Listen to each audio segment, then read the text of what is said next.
Hi everyone, this is Afshana Afrin, your F7 mentor at Being ACCA.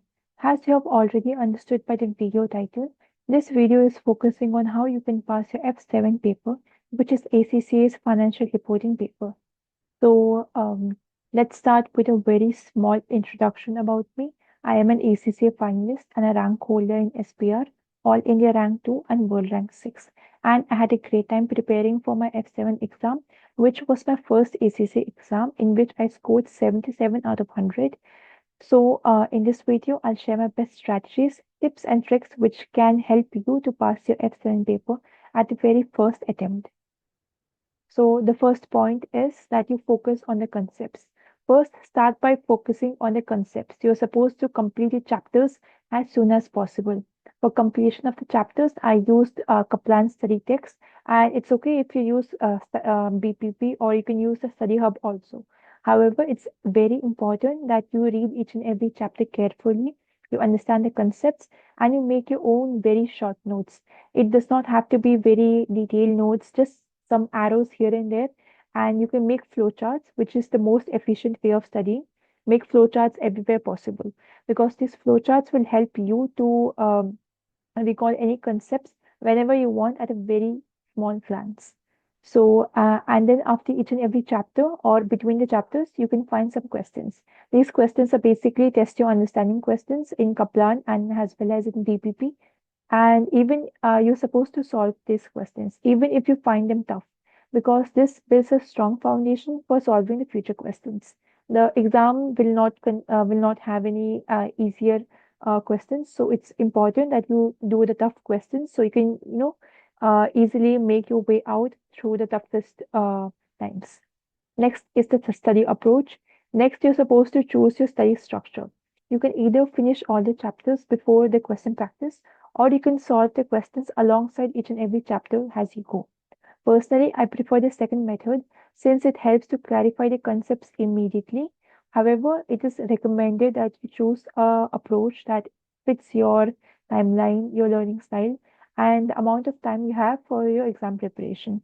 For example, if you are a full-time student, then it's better that you go for uh, by finishing all the chapters, then you can do the questions. However, if you're a working person, then I think you will have less time and it will be more better if you follow the second method, which is to solve questions as soon as you complete the chapter. Next, we have along while you're solving the questions, you're also supposed to mark those questions which you're struggling to solve. So that during revision, when you come back to the same question, you will remember that you struggled with this question and you will be able to easily recall the solution. And this will help to ensure that you have not skipped any question and you have cleared your doubts on each and every question in the exam kit. It's very essential that you do a proper exam kit. You should focus on any one exam kit, either Kaplan or BPP. Then it's highly recommended that you solve questions on the CBE platform so that you can get proper idea of the exam scenario. This will help and ensure that on the exam date, you're not struggling to find out where is the calculator, where is the formula sheet, etc. And I believe F7 might be the first exam you guys are giving. If in case this is the first ACC paper, then people do prefer F7 as the starting paper. So it's recommended that you go through the CBA platform so you can familiarize yourself with the platform. Next is the importance of Study Hub. So Study Hub, no doubt, is very important for your exam preparation. The quizzes in the ACC Study Hub are very similar in terms of the complexity to the real exam questions. There have been scenario where not in my FR paper, but in my PM paper, I did get questions which were similar to the questions I solved on Study Hub. I strongly recommend solving these questions at the end of each chapter because, again, these patterns have been repeated, and there's also saying by ACC that study help and the practice platform helps to increase your passing percentage by 20%. So why will you miss out the free chance of passing? And next is accuracy in solving. So whenever you're solving a question, never rush. Take your time to read each and every question carefully. And sometimes your first answer might match an option. However, it is not always the correct answer. So review all the questions and all the options before choosing a final answer. The next step is understanding the question. So, since the exam is based on MCQ and filling the blanks and drop boxes, so it's very essential that you pay attention to what the question is asking. Focus on the year ends, the rounding off requirements. Marks can easily be lost due to the small errors in the rounding off.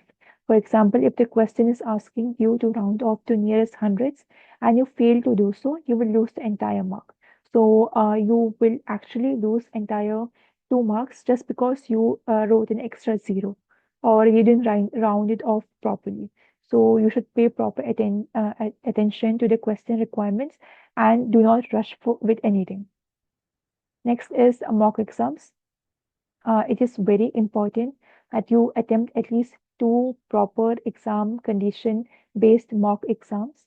One can be the ACCA pre-December mock, which is the official pre-December mock, and the second will be the latest past paper, which was issued by ACCA, which you can also solve on the CBA platform.